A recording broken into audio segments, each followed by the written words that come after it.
You're listening to the Ask Drone U podcast. You ask, we answer your drone questions. Whether you're here to turn your passion into profit or you simply fly for fun, we're a community of learners and teachers who aspire to achieve greatness. We are Drone U. Good morning, ladies and gentlemans, or gentlemams, whichever way you would like to be addressed. We cater to everyone here at Drone U. Welcome to another friendly episode of Ask Drone U. My name is Taken Flight. It's my call sign. Oh. What's your call sign, Rob? I don't have one. I need one. Hold on, I got come one. up with something. Call Rob Too Bald. Calling Rob Too Bald. Let's call you Too Bald. Does that mean like TOO bald? I have you as like the number 2. The number 2, too bald. Interesting. All right. I guess I have 2 bald heads. Anyways, I am Rob, and we welcome you to today's episode, which is episode 961. Glad you're with us. Glad you are sending in questions. Glad you are doing reviews. Glad you are subscribing. All those things help us tremendously. And as you all are out there doing your work, learning, flying, interacting with the people that you're trying to develop relationships with, questions come up. I know they do. Take a minute. Go to AskDroneU.com and send those in. We want to hear from you. We love hearing from you guys. It's such a blast answering your questions. What is your favorite question? Or what are your favorite types of questions that you like to hear? Well, I mean, me being a numbers guy, I love questions. I mean, we've got one coming up where the guy is asking about ROI. So I like business-related questions. That's what I enjoy. I do look forward to someday, and maybe this will happen, maybe it won't, depending on what we get to do with our time here, but learning more and getting deeper into the actual drones. But You gonna show everyone your new drone? yeah, It's right, my new it's right drone. there, right? Yeah. Are we calling this mine? Sure. There it is. Woo! There it is. It's one of the last ones in It's America. Literally, actually. In America. So everyone's familiar with the Phantom 4 Pro shortage. This is the Phantom 4 Advanced because Rob doesn't need obstacle avoidance sensors. Who needs that? Oh. So But does that have OcuSync? it does. 2.0. It does? Mhm. Okay, so yeah, that's a bargain. Yeah. 1,000 bones? And it's going to be a training drone. It's going to be great. We're going to be using it in the mapping classes. I just have to find a case for it or a way to... I need to buy one of those big Pelicans, another one. And that last big Pelican I bought for a side project. And then I just stuck a Drone U sticker on there because I love Drone U. So I would hope so. If anybody should. I might need another You're one, one of them. I might need another one of those big cases, though, because of the amount of stuff that we end up taking to each training. So if you haven't checked out a Drone U mapping training, there is good news. Just go to thedroneu.com and then scroll down a little bit to events or in-person trainings. I would just recommend you go to events, click events, and you will see that we have some upcoming some trainings. I'm actually clicking it now. These trainings, we're going to be adding actually a day to our mapping training. So our next training is March 29th in Dallas, Texas. It's actually almost full. We do not go over 15 students per class because we believe in client retention and engagement. And when we have too many people in the class, you simply don't learn enough. So check out the Dallas mapping class. There's only 3 seats left. And then guess what? In May, we have the next public safety and accident scene reconstruction training at the NTSB Training Academy. And we are taking this class a little bit further than last time. What do I mean? Well, a lot of accident reconstructionists and investigators, they love Pix4D because it can recreate scenes in relative space and in absolute space. The problem oftentimes, though, is how do you aggregate that data product into an existing software or platform that you're using? So if you're in law enforcement, you're probably familiar with what's called a Faro scanner. It's like a LiDAR scanner. And I'm sure a lot of you are used to using that product to manipulate data. Well, we are bringing in Andy Klain, who is a 20-year veteran of a very prestigious law enforcement agency where all he did was accident reconstruction. So he's going to be doing a piece on getting your deliverables out of Pix4D and into a software that a lot of law enforcement officers are typically familiar with.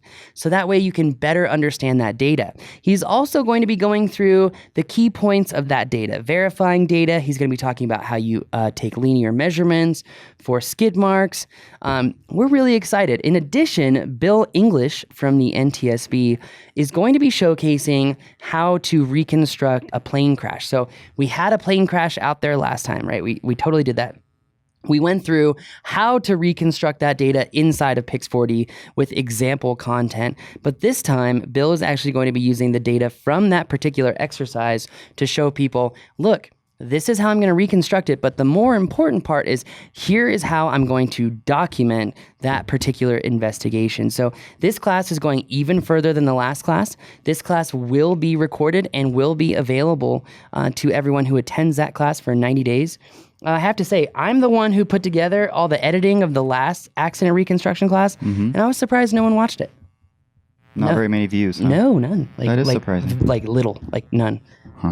Either people are busy or they don't like looking at Drone Gandhi. I don't know what it is. I would presume it's probably not that. It's probably the former, so Probably and not the that. latter. But that being said, we are really excited for this class. The training is also going to be an extra day long. So we're going to have a flight mastery training on May 13th, which is a Monday. If you are flying drones and you really want to master the confidence, spatial awareness, different flight modes in case you run into GPS problems, and you really just want to be a well-rounded pilot who can make risk-based decisions to fly in all different kinds of environments in a safe way, then you've got to check out Flight Mastery. It's an additional charge, but with Flight Mastery, then we have 4 days of accident reconstruction hosted at the NTSB Training Center. If you haven't checked it out, check it out. You won't want to miss this. I'm not sure if we're going to be doing another one of these NTSB classes, so make sure that you attend. I know we've already had a lot of signups, so go to thedroneu.com/droneu-events and check it out. Yeah, and for those folks that have been asking about the West Coast for this training, it's just not feasible because they don't have the facility there that we can use. Mm-hmm. So, or like broken planes that have been crashed and we can put back together, and yeah, all that good stuff. So, all the fun things of. It's funny. I'm shocked someone would even ask that. Like, can you do the NTSB training on the West Coast? I mean, like, when we were there was another class being hosted by a trucking company. Actually, the irony here is that trucking company used to be a client of my father. Small world.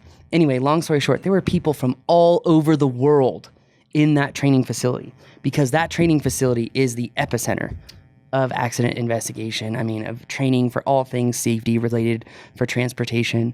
And I'm just fascinated. Someone's like, well, can't we do that on the West Coast? It's like, no, like there is one center, like there is one place where we have all of this in one particular area. And luckily it's right outside Class Charlie airspace with Dulles Airport. Well, and it's a fantastic opportunity to go to the NTSB Training Academy to be able to do it. Right. And also, take advantage of that. And if you're not even in accident reconstruction and you just really want to go into advanced mapping, just like doing more difficult projects where you may run into interference, projects where it's just like all over a hill, you've got significant elevation change in your project. This is definitely a class that is soup to nuts. It is going to go through the intro stuff. In fact, I'm teaching the intro stuff, and then it goes super deep. So that's why we're adding another day, because your mind can only suck in so much information in a day. Unless you listen to podcasts all the time, then that capability or bandwidth will increase in time. That being said, frankly, it's a one-of-a-kind experience, Rob. This is not a drone training. This is an experience. Mm-hmm. But it's an experience that, through memories, will teach you something that you will use over and over and over again. I'm sold. I did have a question, I thought, and so it's putting you on the spot just a bit. You can handle it. You're tough. What are a couple of people that this is ideal for, or a couple of occupations, or a couple of government entities? I mean, obviously, first responders and some of that stuff that are investigators, but is there anybody else? I would say anyone who's in disaster relief, Okay. Anyone who's in engineering as well, I was actually shocked how many surveyors were actually in this class at the NTSB, because this is some of the most advanced mapping that you could be doing. So if you're doing difficult mapping, highly accurate precision grade mapping, if you're doing disaster reconstruction or compliance reviews, let's say for FEMA, let's say that you need to work in disaster response scenarios, this is fantastic for you. If you're in law enforcement or public safety, it's fantastic for you.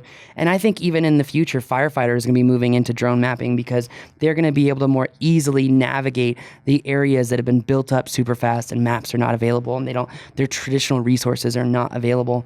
In addition, I mean, arson investigators, federal investigators, there were, I think, 4 or 5 NTSB investigators obviously there because of Bill. I have been told that there will be an FAA representative at this training. Good. I think that says everything you need to know about the quality of the training. Yeah, that's fantastic. How many people have been invited back? Ooh, on that bombshell, let's go ahead and play the question. We actually do have a question. Hey guys, this is John from Pennsylvania. I had a question about mapping software. In my Google search, I came across a website called mapsmadeeasy.com, and I didn't know if this was something you were familiar with. Does it work well? I know you always mention Pix4D as kind of your go-to mapping application, and I didn't know if this one was worth a shot or if I am just wasting my time. Thanks again for your help. Thank you, John. Appreciate the question. And have you heard of Maps Made Easy? Is that something that you're familiar Maps with? Made Easy, Yeah, but I love Maps Made Easy for its acquisition application. I don't really have experience in the all-in-one app, because they are now processing maps in the background via their cloud. I have not actually used that. I'm not familiar with it. I think that you know how I feel about all-in-one cloud services anyway. right. So I've got really good news, actually. Our entire page, it's technically 20 pages long, but the way that Tim organized it is really beautiful, because this page is called "What is Drone Mapping Software?" Why is this relevant to this question? At the bottom of the page, or you can just click in the left sidebar and go to software, it talks about that most people confuse the different types of drone mapping software. There's acquisition software, meaning software that you use to acquire aerial imagery in a very formulaic way to ensure that you're getting the right imagery in the right way to make sure that you can build the most robust models, okay? Mm-hmm. Then there's processing software, which is what uses photogrammetric calculations to create point clouds, maps, orthomosaics, and other deliverables from imagery. Examples are obviously Pix4D Mapper, Agisoft's PhotoScan, Bentley. So I just found an error in this page because it says gently. Gently use Bentley? And info. Yeah, I should probably correct that. Anyway, long story short, there's also an all-in-one software, which is what DroneDeploy is. In fact, I really need to shoot a YouTube video on this particular topic.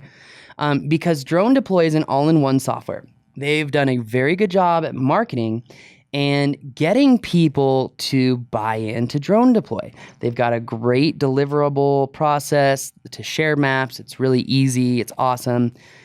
The only problem is that when it comes to georeferencing your map, it's not always clear how it's done. In addition, you can't really do any point cloud cleanup. So I saw someone post in our community, and I don't think that they had been caught up on the podcast, because he posted a model from DroneDeploy, and he's like, do you guys think you can do any better? And I asked the question, I said, how do you expect to clean up the point cloud? And I wasn't trying to be a smart ass. I was just trying to say, like, are you able to clean up the point cloud in DroneDeploy? Maybe the feature has changed. It hasn't. And I was like, well, if you were in Pix4D or you were in Capture Reality, you would go in and you could just remove all these points and problem solved. In fact, in our new class with comprehensive mapping, I talk about 4 unique ways to clean up point clouds. And my phone is really freaking blowing up this morning on the podcast. I'm ready to throw it at somebody. So it's just going to flash now. That's why I have it down, because the strobe just goes poop, poop, poop, poop, poop. Thank you. Anyway, my point in this is that all-in-one software is very limited in its scope. How many GCPs are people picking in the background? So if you're not familiar with drone mapping software or the workflow, typically the workflow is you go out, you acquire your images in a very specific way, depending on the deliverable that you want to achieve. Then you process that imagery to step 1. This is how most photogrammetry engines work. They have multiple steps. Step 1 creates what's called a key point cloud. That key point cloud is how you then mark your GCPs in your map to geo-rectify your map. Now, there's a very robust and formulaic way to mark GCPs to ensure that ellipsoid error is minimum and reprojection error is below a certain data set. That way, you can ensure that your georeference and your overall RMS error is as best as it could be. But without knowing how many pictures they're marking GCPs and in what, how do I say this, geometric pattern they're doing it in, that could have a higher reprojection error and higher ellipsoid error and overall less accuracy on an absolute scale. Now, that being said, with these cloud processors, it's extremely difficult to understand what images are they choosing? How are they choosing those images? How come I can't clean up the point cloud? Blah, blah, blah, blah. Like, DroneDeploy and these cloud processors, I think I put a couple of them in here. SkyCatch is one of them. DroneDeploy, SkyCatch, Maps Made Easy. You know, it's great for bringing people in to understand what drone mapping can do. Here's your deliverable, but you're not going to build a robust business on it. And when you say that, are you talking primarily because you're not going to get accurate measurements? Or is that true even if you're trying to develop or create a really beautiful 3D model? So point cloud cleanup is more about creating a beautiful 3D model. Right. GCPs are more about the accuracy of your model, which would mean highly precise, quote unquote, survey grade maps. So measuring accurately. Yes. So whenever we're marking our GCPs, our accuracy is completely dependent on the GCPs and how you mark them. When you're marking these GCPs, typically in Pix4D and other softwares, you go hover over the image that you're going to pick for these GCPs, press spacebar, blows up the image, right? Most people stop there. How much you zoom in to that pixel to click that point, to mark that georeference point in your map has a numerical value. So the amount of zoom has a numerical value that works, how do I say this, in a formula for your reprojection error. So that means how zoomed in I am is going to directly affect the accuracy of the map. So how do we know how zoomed in they are? How do we know how many images they're picking? How do we know if they chose the right GCPs? There's so many questions about it being third party that I'm not a surveyor, but if I were in engineering, and I knew the workflow of mapping, I would just be like, I can't quality control this. Like, I can't, that multiple levels. Yeah, so it sounds like it really is a function of what your goal is with that mapping objective, that mapping job, right? No, 100%. So 100%. So that being said, I just want to clarify that the reason I wanted to talk about the different softwares, and by the way, this is all on our mapping page. It's thedroneu.com. Link below. /what-is-drone-mapping-software. That's a lot of dashes. And it explains all of this on there. And it even talks about the different mapping softwares. I even have Maps Made Easy on here as an acquisition software because they're the only software that has terrain awareness. And if you're familiar with mapping in areas with high elevation gains, or significant differentiation in elevations in your mapping area, excuse me, then you know that you need terrain awareness. I love Maps Made Easy for acquisition. As far as cloud processing is concerned, I haven't used it. I don't know. Frankly, Everyone knows how I feel about cloud processing. Not a fan. You do not have the variable controls to ensure a consistent, reliable product time and time again. Now, if you were to write your own script, create your own processing templates, have someone in the background that would literally be like, I'm marking GCPs in a circle perfectly in this number of images, blah, blah, blah, blah, blah, then, okay, I can control that quality, right? I think we are going to get to a point in time where people are, the future of mapping does not include cloud processing, in my opinion. It includes written scripts where processing is actually conducted in the field on the go. So essentially, imagine the drone and a computer communicate, and you've got like, okay, so I've got, and this isn't the name for this truck because I don't want to use this name again, because my last name for the truck ended up being ironically, scarily important. So the last name for my truck was called Stonewall.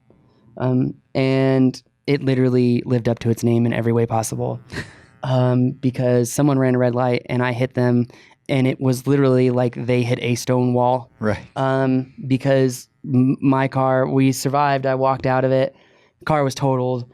Their car flipped over, rotated, got airborne. I mean, like, you just don't mess with a full frame vehicle. This is why it will never, ever, ever, ever drive a crossover. You're driving a car. Anyway, long story short, imagine your vehicle had a computer in it that the drone communicated with, which would actually be really simple to set up. You go out, you map, you have your script ready, it starts running, if this, then that, into Pix4D, into reality capture, whatever. And by the time you make it to the next site, process is done. That's the future of mapping. Yeah. Because frankly, internet infrastructure is just not in place right now to compete with localized processing. Even when we have 5G with latter half of next year, with anyone who tells me that they have a 5G phone and they're getting 5G in Florida, you're not getting 5G. You don't even have a modem that can process 5G. And if you say you do, it means you fundamentally don't understand what 5G is. Okay. So there. Anyway, sorry, I'm off the high horse. All right. My point is, I think the future of mapping is all going to be about, and look, Skycatch is doing this right now. They're doing it right now with the Edge 1, you know? So I think we're on the precipice of the future of mapping. And I think that it's really going to be interesting, especially in the future when we have more RTK drones that are actually getting RTK stream regularly in more areas. And it is proven that you may not need GCPs with that typical workflow. I'm not saying that's the case, okay? I just wrote an article about why you always need GCPs or checkpoints no matter what. Okay, so that being said, in the future where we may not need GCPs and localized processing, we could get to a point where Skycatch is, trying to go. But I think that right now, utilizing an acquisition software and processing yourself is going to yield better results. In addition, if you're not familiar with the workflow and processing for mapping, I would say with a high degree of confidence, it may be more difficult to succeed long-term in your business. Interesting. And I think, like anything, if you create a system and a great workflow for that processing, it's not as daunting as it might sound. Agreed. I mean, I'm not saying it's easy to learn necessarily.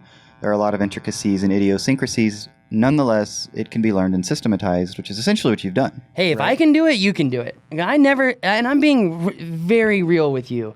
I never thought I was like the engineer type. I actually loved engineering going into college. I thought it was super cool. I love building robots and planes and cars and all that stuff. But I just never thought I was smart enough, Rob. I'm being so real right now. Yeah. And I knew I wanted to be like an FBI agent or something. So I got my criminology degree, did an internship with a particular group, and just realized this is not what I want to do. Yeah. Well, at least you figured it out early. A lot of people don't. Yeah, They but figure it out late. a lot of people also have a very good benefit. If you're 45 years old and you're on your first precipice of retirement, I always think of like Todd McKee here. You're on that retirement and you're like, all right, I'm actually going to do something I like. Okay? True. Don't be lazy. Go all the way in. Dig deep. Dig deep. That way. I like it. Angela Duckworth, she said it the best. Any person who fundamentally understands that their grit, their tenacity, their ability to continue working even when everything says don't work anymore, That passion is going to be a direct result for your success because passion drives your overall grittiness. How much grit can you have to work on one particular topic? It depends on how much you like said thing. Said another way, This could hard be work a great wife will joke right now. hard work will always beat talent. All things being equal, right? I Now, got if you have someone who's talented and hardworking, they're probably going to do really well.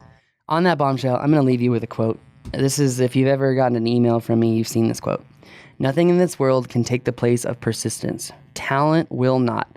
Nothing is more common than unsuccessful people with talent. We see that even more in today's digital world. Genius will not. Unrewarded genius is almost a proverb. Education will not. The world is full of educated failures. Persistence and determination alone are omnipotent. Thanks for listening to our show. Please leave us a review or subscribe wherever you can. That's going to do it. My name is Paul. My name's Rob. This is Ask Drone U.